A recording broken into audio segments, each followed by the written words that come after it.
The funny thing about this Miyetti Allah thing is that the secretary of Miyetti Allah was saying that when the vigilante group was inaugurated, the commissioner of police was there. Military leaders were there. And that they cannot claim that they don't know that it exists. So, but the problem is about the state of security in Nigeria. Thank you. So guys, this is Nigeria. It's not a foreign country. This is a country that we all belong to. Honestly, you can see that the Miyetti Allah has finally set up their own security outfit. These are people that are fingered, you know, to be the one destroying the lives of Nigerians. Now they have their own outfit, you know, to protect their members who will be grazing their animals across people's farm. Nigeria is a joke. Nigeria is a joke. So guys, this is happening live in Nigeria, that the Miyetti Allah has set up their own security outfit to, they said they also feel threatened. Now they've now raised their own security outfit to give them protection. So guys, we remember, if you've forgotten any other thing about the Miyetti Allah, remember the days of, you know, the former governor of Benue State. At a time, these people told him that they challenged him that they were going to deal with him. The Miyetti Allah, I mean, they don't mix word, they don't hide their own. You can trace the videos, I mean, on channels, television and all that, where they threatened the governor of Benue State. And today, the same Miyetti Allah has come up to set up a security outfit. And the shocking aspect is that the police commissioner was there, the military was there, so they are being given backup, honestly. Anyway, that is by the side. Also, Anthony Blinken was in Nigeria to caution Tinubu on, you know, corruption, insecurity and all that. But this is raising a whole lot of dust, because people are saying, is it the same US that is telling its citizens not to come to Nigeria? What solution do they have now to come and profile? So there are a lot going on in this country. And so guys, let me just allow you watch this video in full and drop your thoughts in the comment section below.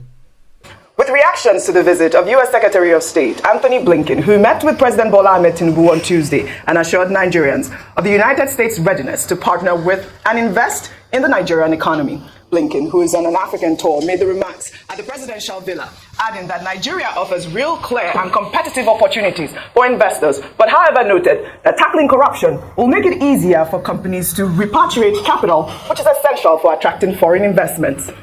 I'm here in Nigeria at President Biden's behest, and earlier this week we were in Cabo Verde, in Cote d'Ivoire, and we'll be going on to Angola, because we share that conviction. Africa has shaped our past, it is shaping the present, it will shape our future. Now, Nigeria offers real, clear, compelling opportunities for investors. At the same time, I think it's no secret that there remains some long-term challenges that need to be overcome to really unlock the full potential. Tackling corruption, making it easier for foreign companies to repatriate capital, these will all pull in a transformative direction and pull in transformative investment. Well, all right, Ayo, this is a loaded statement. Although he, applauded the president for, his great strides in his reforms, removing subsidy and all of that. But there are a lot of Nigerians that have questioned this statement in terms of what it is that they want from Nigeria. Yeah. But obviously, you know that they will question. But let me take this Harris tweet.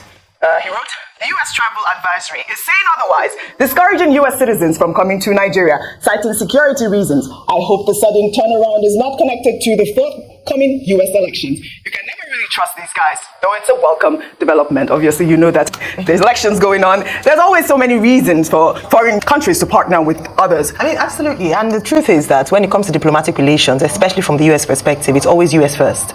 So when they go into countries, of course, that's when people begin to speculate why the interest in the particular country. But what we've seen in recent times, particularly following the coups in some parts of the region, is that we've seen other countries like Russia capitalize on the unrest in this part of the continent, and so have tried to make an inroad into the continent. In Niger, following the coup in Niger, Russia, they've aligned with Russia following the ousting of President Bazoum. They have, tried to form alliance with Niger, and of course the US is rightly worried, and so they're also finding ways to establish their own inroad into the continent. And he said it during his speech that they've identified Nigeria being the largest economy in Africa, being the frontier when it comes to business in Africa. He spoke the right words, said the right things in terms of positioning as, to have trade partners with Nigeria, talked about the history of investments in Nigeria, over $300 million in the last few years, also promising a further $54 million to help, investments in Nigeria and other parts of the West African continent, and also talking about training our military personnel. So highlighting the partnership, almost saying that we have been in partnership for a long time. We are allies. Don't forget that. Do not open doors to others, perhaps. So this is a very strong statement by the U.S. Secretary of State coming in to say that we are still partners. We are still quite present on the African continent. But beyond that is what Nigeria then should look at as to what then is our own benefit. Because if the U.S. is U.S. first, Nigeria must also be Nigeria first. And the Minister of Foreign Affairs, Yusuf Toga, had said the right things in terms of positioning Nigeria properly and having a more prominent seat and role at the UN Security Council. Right things to be said. He talks about trade, the U.S. Looking at opportunities to boost and support our military efforts, especially with this administration's commitment to fighting insecurity. Cultural tourism as well. He's visiting Lagos today, and some cultural spots in Lagos he would visit. I think those are really important conversations to have. But in terms of elections more than okay, we're coming in, let's not allow the coups that have happened in recent times to open doors to other non-allies of the US to have a foothold in the continent. But Nigeria must also put Nigeria first and ensure that as the US is positioning itself, we also position ourselves to benefit from this interest in our nation. I really liked his warning and talking about tackling corruption and especially insecurity, like Harry highlighted in his tweet. The US advisory is telling the United States citizens not to come to Nigeria because of the heightened insecurity. I think, like you rightly said, we need to tackle our own problems. It is such an important warning, and it's, like I said, it's a loaded statement for President Bola Ahmed Tinubu. We'll take another story. Following up on the recent kidnappings in the Federal Capital Territory, FCT Minister Nyesom Wike has said that it is impossible to stop crime in Nigeria or anywhere, adding that politicians who are hell-bent on making sure that President Bola Ahmed Tinubu's government will fail are responsible for the heightened tensions and the alarm raised over insecurity in the FCT. Some of these things are political. This one. Let me tell you. Let me tell you. The so-called alarm. You don't know. Some politicians are bent on making sure the government does not survive. And how do you do it? By creating unnecessary tension. By carrying propaganda that something just happened there. They tell you it has happened 25 times. You must understand how our system works. There are those who are blackmailers who are paid. They are paid. Tell me, how am I going home on a Friday? Do you understand the thing? How does it affect you not taking security serious? They say you're distracted, and that's what distracted what? Reverse politics. What is politics? So the only time the kidnapping is when I'm not around on Saturday. So they want to kidnap Monday to Friday when I'm around. So these are the things we'll tell you. So you now say that is political, that is propaganda. I've told you cannot stop total crime. Let one person tell me, as a professional, as an expert, that there's anywhere in this world where there's zero crime. Tell me where. Well, in the meantime, the chairman of Ikwere local government area of Rivers State, Samuel Nwanosike, was seen in a viral video accusing the governor of the state, Sim Fubara, of not achieving anything as governor of the state since he took over from Wike on May 29th, describing him as a foolish governor. He also alleged that Fubara is the one sponsoring kidnappings in the FCT. I told the chairman of our party that the only way that you can stop me from talking is when the likes of Chijoki sent by Fubara to stop insulting Wike. When you insult Wike, I will insult Fubara. So today, Fubara is a foolish governor. He's not a new governor. He's a foolish governor. Because since he took office, May 29, he has done nothing for Rivers people. Let the rest of Wike, when he took office, from the first of office, started Operation Zero Port Gold. From there, he started doing projects. Let the rest of Wike, in the first 3 months in office, did the over the internal road. Fubara should tell us what project has he done? Other than carrying our money and paying bribe to insult Wike, he's paying people to go and tell Abuja that Wike is playing politics in River State, that they are doing kidnapping in Abuja. It means that Fubara is part of those supporting the kidnapping in Abuja because he wants to go to the world. Let's go to the office. All right, political insecurity, and now Fubara is the one sponsoring kidnappers. Over to you, Rufai. I think the recklessness of politicians have become so insensitive in this country. And I think this politician, this local government chairman, should apologize to the Nabena family, a girl that came out with a first class, that ought to be having a convocation 3 days from now, I hear, on the 27th, but was killed by kidnappers. I think it's a big indictment on this politician, and he should check and examine himself. How more are we going to bring the issue of politicking into things? You're not even stating the fact. If Fubara has not done anything, that's a lie. Fubara commissioned the hospital that I saw with my eyes. It was live on television. Also, Governor Wike, because of his own interest, had made the state ungovernable for the man. You can see that which governor signs the budget into law, and they're now saying the court is saying go back and resign the budget. And the effrontery for a local government chairman to talk to a governor like this. Anyway, it is the Fubara that has put himself like that. You know, the Yorubas have a saying that something back be the shonle, dear maguria, have you Dr. Abati? It just means is that when you are already rock bottom, people that have no impetus to talk to you will mess you up. And that's what is happening. And the local government chair in a state where the governor is has the effrontery to put all sorts of verbiage out against the governor. So it's Fubara's fault, and that's why we keep telling him, if you don't stand tall, you get insults. Secondly, as regards Governor Wike, I put it to you, you've been so distracted with Rivers State that you've not. And you've been found wanting in paying attention to what is happening. In Abuja, let's call it spade a spade. Most weekends you're out. It took you how many days to set up the consultative forum that you had with the so-called communities as regards things were involved. And this is what a lot of people around are saying. Till date, the Labour Party senator of FCT struggled. She's not been able to see. She's been crying that she wants to see him. If for anything, discuss about what is happening. And I put it to Governor Wike, give us empirical facts. That is, politicians that want to disrupt things, those are the ones that are sending bandits to go and kidnap people. Didn't you hear the ransom they paid? Didn't you hear what the people went through? Are you very insensitive like this to the plight of people? So for you to face and do what you ought to do, then you are blaming everything on politicians. Nobody out there is trying. If you have intelligence that politicians want to destabilize President Tinubu's administration, he who alleges must prove. We put it to you, give us the intelligence reports. He who alleges must prove. What is all of this? You have basic principle in law. Yes. If you allege, you must prove. Correct. However, let me start with Samuel Nwanosike. That's the name of the chairman of Kwere local government. Now, incidentally, Minister Nyesom Wike is also from Kwere local government. So what you see Nwanosike doing there is a classic case of sycophancy, bootlicking, in a mindless manner too. And what I find funny is that he's accusing Sim Fubara of imitating Nyesom Wike in terms of projects. But the truth of the matter is that he's in fact the one who is imitating Wike. If I look at him, he was even trying to talk like Nyesom Wike. Absolutely. He said, Fubara is the one causing, then he expected the people to conclude it. That's so funny can people be? And they're supposed to be an adult. You know, just clowning in a public forum. Now, to go beyond that, he accuses Sim Fubara of being responsible for kidnappings in Abuja. And that takes us to that basic principle that who alleges must prove. He's making a very serious allegation that is defamatory per se. And to the best of our knowledge, a local government chairman does not enjoy immunity under Section 308 of the 1999 Constitution. So it is up to Sim Fubara to defend his integrity, which has been publicly impugned by this woman, Nosike, and to sue him for libel. Absolutely. Because that is precisely what he has done. But Sim Fubara, of course, has a reputation for accepting whatever debt is thrown at him. Yes, sir. So he may say, the boy is good. He may say, as governor, I love this. Let him abuse me. I love this. Sim is a good boy. The boy is good. Well, if they malign you publicly, and they say you are a kidnapper, and you can't defend yourself, then it's up to you.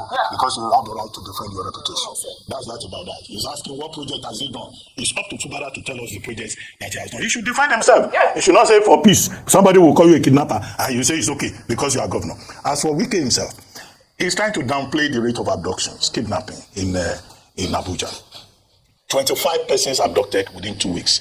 Out of those 25, 4 were killed, including, people who had even paid their ransom. And here you have Nyesom Wike, the minister of the SCT, playing politics with people's lives. And having the temerity to tell Nigerians that nobody should expect zero crime, that the government cannot guarantee zero crime. Is that what you should say? We expect our political leaders to show empathy, to have human feelings.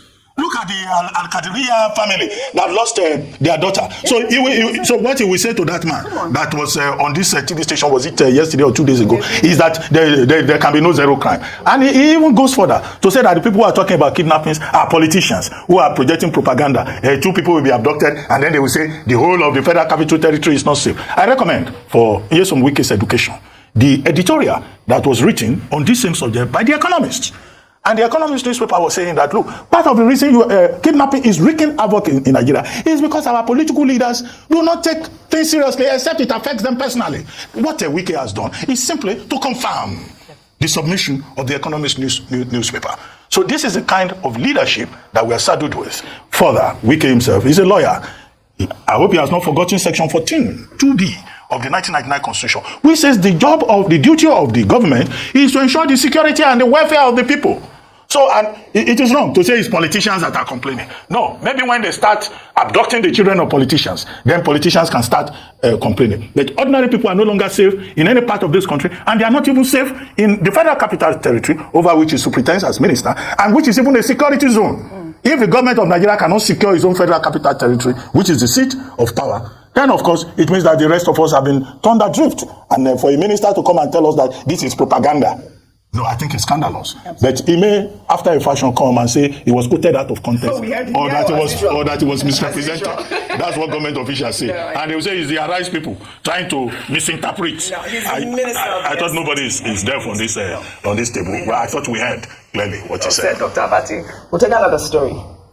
The Department of State Services have debunked claims that the president of Miyetti Allah, Kotofore, Bello Bodejo, is in its custody. On Tuesday, reports began circulating that Bodejo was arrested by the DSS over the unveiling of a vigilante group in Nasarawa State last week. Bodejo had said that the Nomad Vigilante Group, which is made up of 1,144 Fulani youth, selected from various communities in the 13 local government areas of the state, would assist security agencies in combating criminal activities in the north-central state. Well, Peter Afunaya, spokesperson of the DSS, in a statement on Tuesday evening, clarified that Bodejo was never arrested by the agency. Over to you, Ayo. You recall, I believe it was even just yesterday that this news began circulating that the army and the DSS barged into the headquarters of the Miyetti Allah to arrest him. I mean, they said in the claim that the DSS had said that Miyetti Allah was not registered in the DSS or, any security agencies in line with the federal government rules of even unveiling a vigilante group such as this. This story has raised a lot of questions as to how is it possible that this same set of group of people are some of the people that have been, alleged or fingered into these types of terrorist acts in the north central states. I think if the DSS doesn't have him in their custody, maybe they should invite him, because that's what we should be talking about. Yeah. It's quite surprising to hear that non-state actors have the boldness to create their own security architecture, be bold enough to release this, and then make statements that totally embarrasses the security agencies by saying that by doing this, they have lost confidence in the ability of the security agencies provided by the state to provide security. And I think that is what a key issue for me here. The fact and the boldness, because it's Miyetti Allah today. Other groups can then also come up. Tomorrow, what's our friend that is not happy anymore with the president? The singing Asari Dokubo would come. And that's what we've seen in recent times. And the fact that they've held or handled these things with kids' gloves means that more non-state actors have the boldness to come up like this. And very soon they too might decide to brandish weapons and say that because we don't feel safe, we need to protect our own people. That's what he was saying, the reason for setting up this group. It needs to be investigated. The DSS has come out to say that they don't have him in his custody, so perhaps there's nothing, there for them to investigate. But I do believe that if not the DSS, then security agencies must do so. So whilst the IG of police, Kayode Egbetokun, is announcing his SIS, Miyetti Allah too is announcing their own group. So another group too. So it's just a free for all. Absolutely. We have emphasized on the show the importance of securing lives and property in Nigeria. And unfortunately, so far this administration hasn't demonstrated the capacity to totally deal with the insecurity situation. However, they have made promises. We are hopeful. We're looking forward to them, beyond saying the right things and making the right statements, and launching new special intervention squads to actually deal with kidnapping, banditry, terrorists, and not some people who accuse themselves of being suspect being at the forefront of leading this charge. You have said it all. We have highlighted on this show how to tackle insecurity. Last week we talked about Femi Otedola adding 1 billion naira into that Lagos State Security Trust Fund. We also saw the Kaduna State Governor also unveiling the State Security Fund. Well, the Osun State Governor also,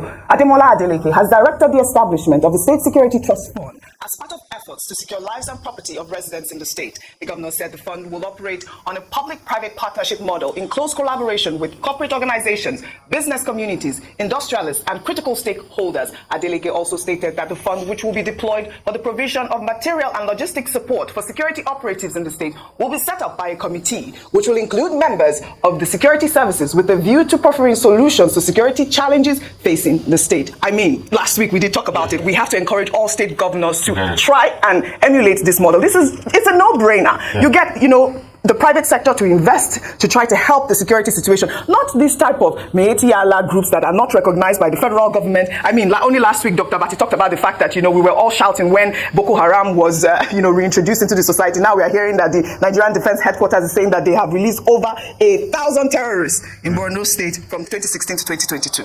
Audrey, I fear for this country. Yeah. And what I'm going to say this morning is instructive and seminal. A nation that is having too many militia is on the brink. We might not want to hear it, but it's the hard truth. And I'll segue into the editorial by The Economist. A nation that is having too many militia is on the brink. Miyetti Allah Kautawore. We remember, we know the antecedents of Miyetti Allah. We remember the wranglings and the back and forth. Remember what cattle breeders would normally face, or herders would normally face with farmers. And now they're going ahead to set up their own brigade of some sort. And they are putting those people out there, 1,000 of them, in the mix of things. Let us be careful the fire we are lighting in this country. Let us be careful. A country where you're having too many militia is failing as we speak. The government, the states, must have the autonomy and the strongest force of violence. That's what makes a state. If a state loses its capacity for violence and have the biggest autonomy of violence, then that state is not a state. And that's why that state cannot do what is stated in the Constitution, Section 14, providing security. Absolutely. We are having too many militias in Nigeria. Let us wake up. Yeah, I would have loved to take our final story, Dr. Bati, but I think this is such an important story about, Osun State establishing the Security Trust Fund and this idea of Miyetti Allah unveiling a security outfit. Okay, number one, I think the fact that Osun State government is also establishing a security trust fund is a good idea. You know that the Nigerian police or the security agencies, they are under-equipped, they are underfunded, they are poorly resourced. As a result of that, state governments set up their own security trust fund and they mobilize the private sector to help. And the most successful model is the Lagos State model. So now Osun State, Kaduna State, even at a point federal government trying to buy into that Lagos State idea. It's a tribute to the vision of those who came up with the idea of the Lagos State Security Trust Fund. Osun State does not have to reinvent the wheel. They have the Lagos State model to study. And incidentally, the governor of Lagos State was a pioneer member of the board of the Lagos State Security Trust Fund. And as governor, he has shown continued commitment to these ideas. So they have Babajide Sanwo-Olu to give them whatever blueprint they are looking for. Number two is that they need to mobilize the private sector because the private sector, funds the Lagos State Initiative heavily. I cited the example of Femi Otedola and others who have continued to support that program. The third is to pay attention to integrity of the administration. As for Miyetti Allah setting up his own brigade of vigilantes, the Constitution recognizes only one armed forces, only one Nigerian police force. So any other thing that you see people create, whether it's MASOP or it is OPC or it is any group in any part of Nigeria, is a comment on the failure of the Nigerian state to secure people. The funny thing about this Miyetti Allah thing is that the secretary of Miyetti Allah was saying that when the vigilante group was inaugurated, the commissioner of police was there. Military leaders were there. And that they cannot claim that they don't know that it exists. So, but the problem is about the state of security in Nigeria. Thank you. So guys, the insecurity in Nigeria will hardly end. It is going to be difficult to end this insecurity. So of late, we started hearing about, an ex-military general asking Tinubu to probe the former army chief of staff that died. So he was linking the death of that man to terror sponsors in Nigeria. They don't really want to hear anybody that will come out to say they want to fight insecurity. So it means there are people who are enjoying the menace of insecurity in Nigeria today. And that is why, we don't really have solutions on the table at the moment because people are benefiting from it. Anyway, that's by the side. So you've seen that the Miyetti Allah, which is the group that everybody is talking about in terms of, all these kidnapping, terrorists, most of these people are terrorists in the name of headers. And then they come down to Nigeria. Some of them are Nigerian, some of them are not. They move into people's farms, threaten people, kill people and all that. Now, the same Miyetti Allah had the guts to set up its own security outfit. Nigerians, where are we? Do we have a government? Where is Tinubu? Do we have a government? And to worsen it up, on the social media, it was being rumored that the DSS has arrested him. But the DSS came out to say, we didn't arrest him, or we didn't arrest him. So the DSS allowed these people to set up this kind of security outfits in Nigeria. Despite the fact that we have Nigerian police, we have the army, we have the civil defense, which the constitution backs up. But they are keeping quiet because it is now something being done by the Fulanis. So guys, sometimes I just keep saying Nigeria belongs to a particular set of people. Not everybody who is a Nigerian enjoys the same or equal benefits that others are enjoying. So guys, the Miyetti Allah leadership was supposed to be questioned, as regards to all these things happening in Plateau State and other states in the country. But nobody is even questioning them. They had the guts upon all the killings happening across Nigeria, the kidnappings linked to Fulanis. They still have the guts to come up with this kind of security architecture. So guys, the whole place is messed up. Tinubu is being careful. He doesn't want to provoke the North because he still have an agenda, in 2027. When are we going to have a leader who is ready to lose his position, provided he does the good thing? As in, we need leaders who are ready to sacrifice their position just for Nigeria to survive. So Tinubu wants to protect his ambition for 2027 presidential election. So he might hardly go hard on the northerners because, if it were to be somebody from the south that set up this security outfit, now, like in the southeast, it would have been something else. But let me know what you guys think about all what is happening in Nigeria. Honestly, Nigeria is a joke. So guys, let me know your thoughts in the comment section below. Please don't forget to subscribe to the channel, turn on the notification bell. Please give this video a like so that YouTube can recommend it to others, and drop your thoughts in the comment section below. Thank you.